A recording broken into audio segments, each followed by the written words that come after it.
time we are on the verge of a major breakthrough, the universe asks us to release something that we no longer need in our path. This video is about what you are being asked to release and why it's going to be a little harder than you think.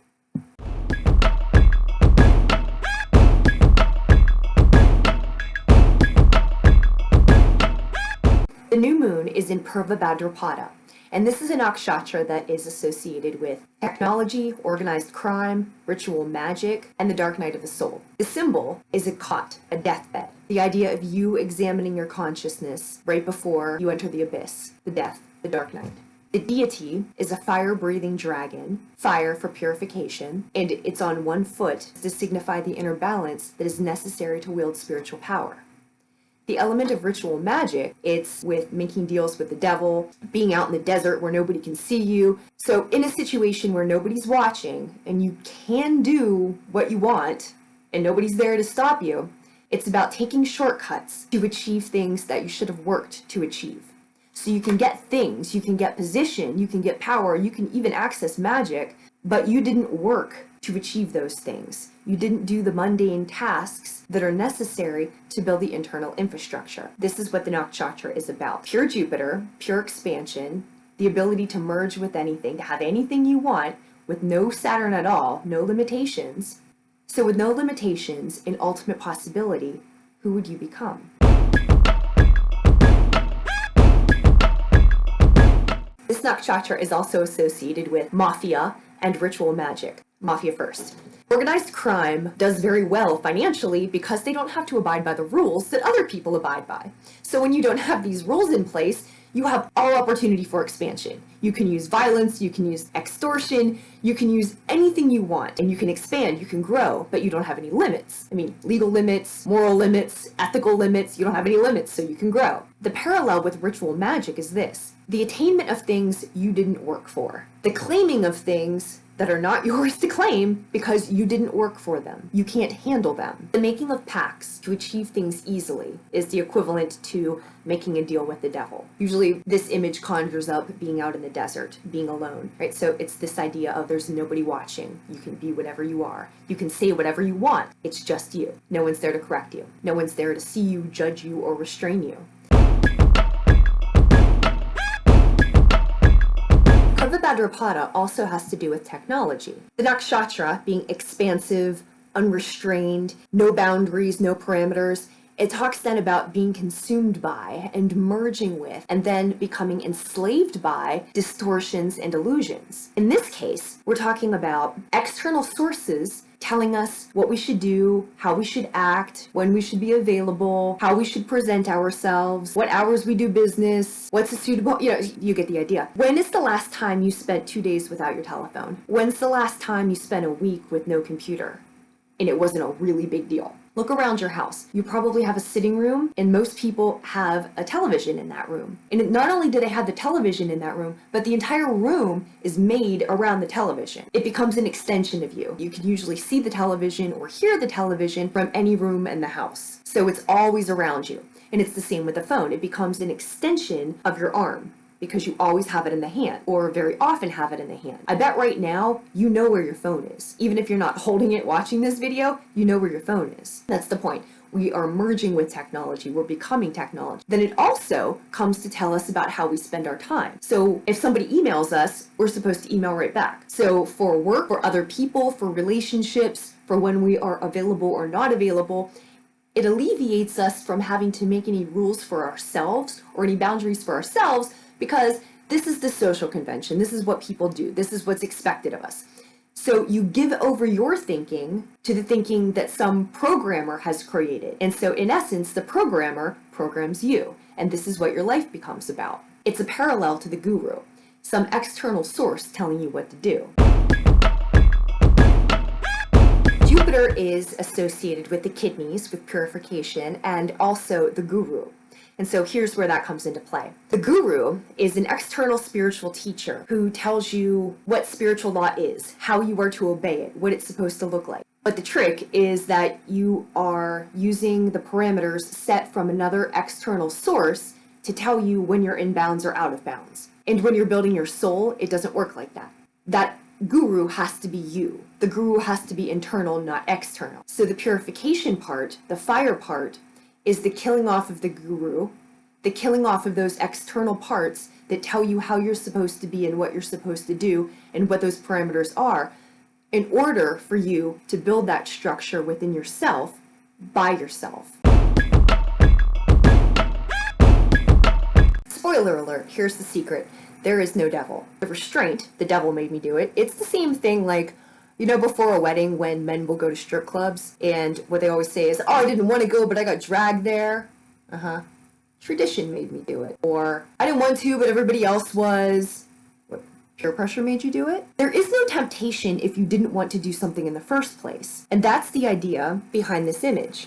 You can take the chain off at any time. The chain is there for your convenience. The chain is there as an excuse for you to do what you want to do.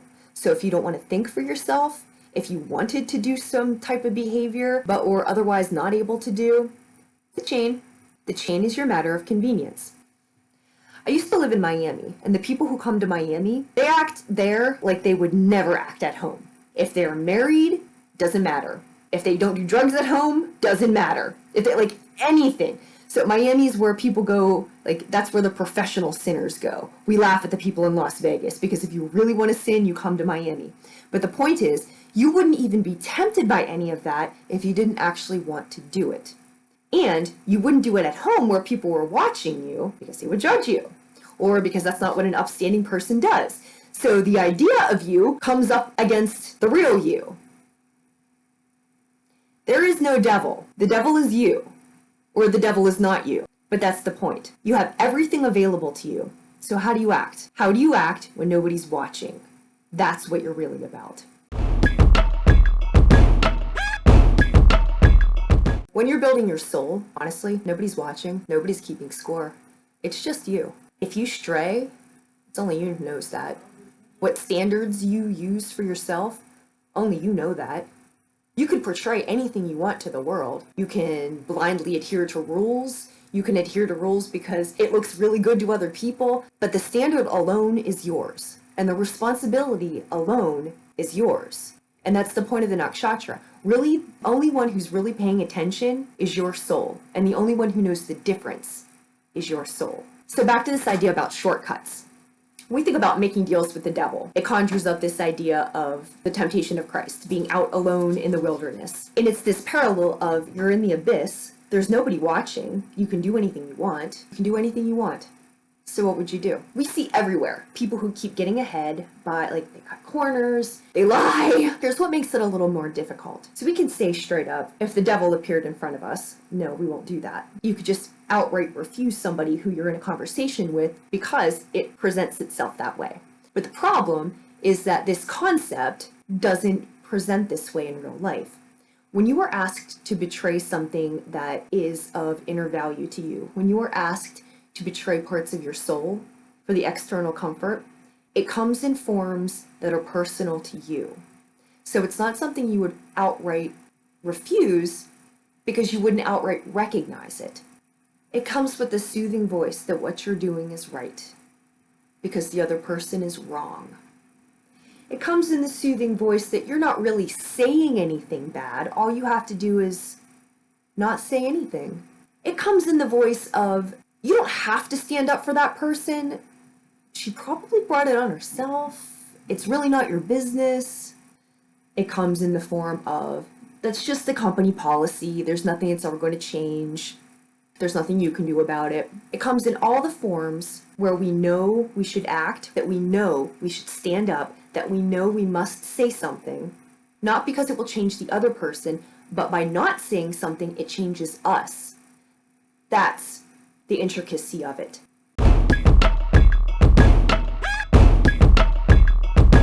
The other part of it is we think about making a deal in order to gain something. That's one end of it, but more so the case that isn't really talked about is what you're going to lose. And what you're going to lose might be your job that's toxic, but then you don't have an income.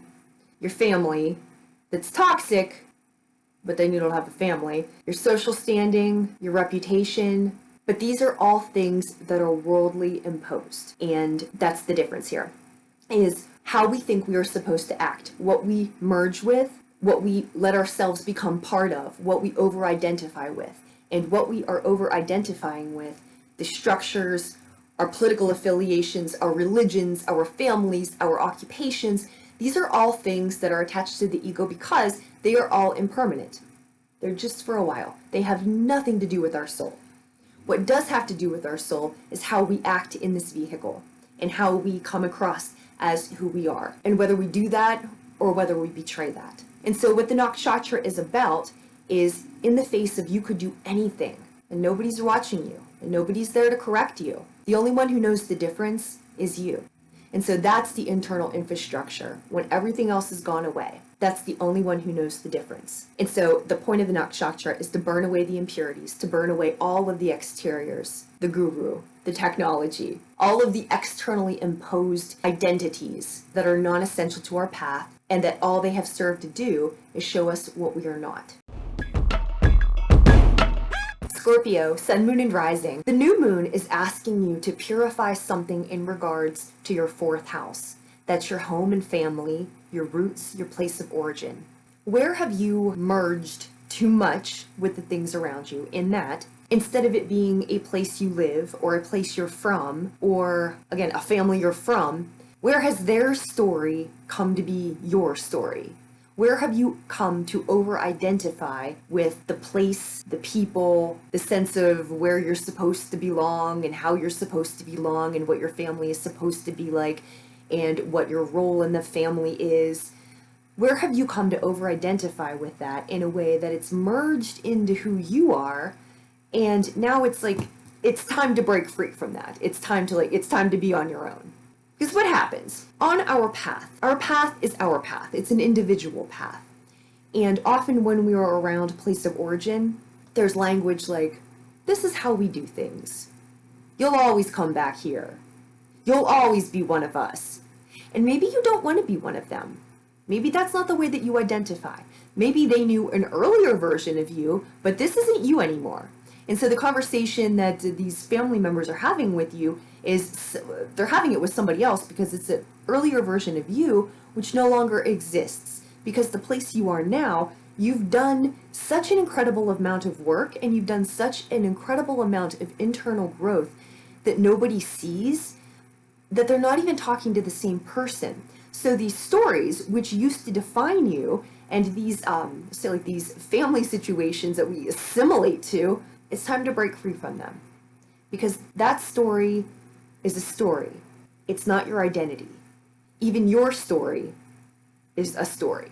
It's not your identity. Fourth house is across from 10th house. So whereas fourth house has to do with home, family, like under the scenes, who you are in private, the 10th house is who you are in public and how the public perceives you. So how you deal with yourself behind the scenes absolutely has an effect on how you present yourself in public. And why this matters is because you are not the you are the culmination of the people around you if you choose to be, but you don't have to be the culmination of the people around you. Group think, group mentality also, God, very much applies to families and places of origin and how we associate ourselves and what we take on as our identity. And this new moon is asking you to shed that identity, to burn off those parts because they're superficial parts of you. They're superficial parts of your ego that allowed you a sense of comfort because you can belong to this group. But you don't need that. Either you get on with the people or you don't get on with the people. But for you and your sole purpose and what you're trying to do, acquiescing to belong is no longer something that suits you. And it's no longer something that will do when you're doing your work in the world. So the new moon is asking you to separate and burn off those impurities, those places where you've assimilated to outside stories about you and outside ideas about what you are, because you are not a group. You are you. You are your soul. That is an individual thing. That is an inside job, and that's the work you've been doing. So you respect that, and wherever your sense of home needs to transform, however that needs to look, it's fine, although the world won't tell you it's fine if it's in the place where it's going to allow your soul to develop as you need to develop. So acknowledge your work and burn off the impurities that are superficial identities. That's not you.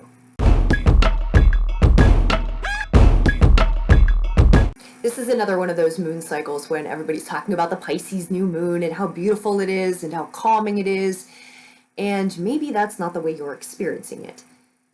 Another way of experiencing it is this is the final step of what's been going on since at least December. You've been going through, again, it's like it felt like you were underground and all of the earth was moving and all of the circumstances were moving. You're being forced to look at your relationships and the situations and the people in your life and who you are around. And now's the time. I heard it said, pick a lane. Who are you? And who's in your lane? Alternatively, who doesn't belong in your lane? There are all of these benefits of releasing, but I'm going to talk right now about the cost of holding on.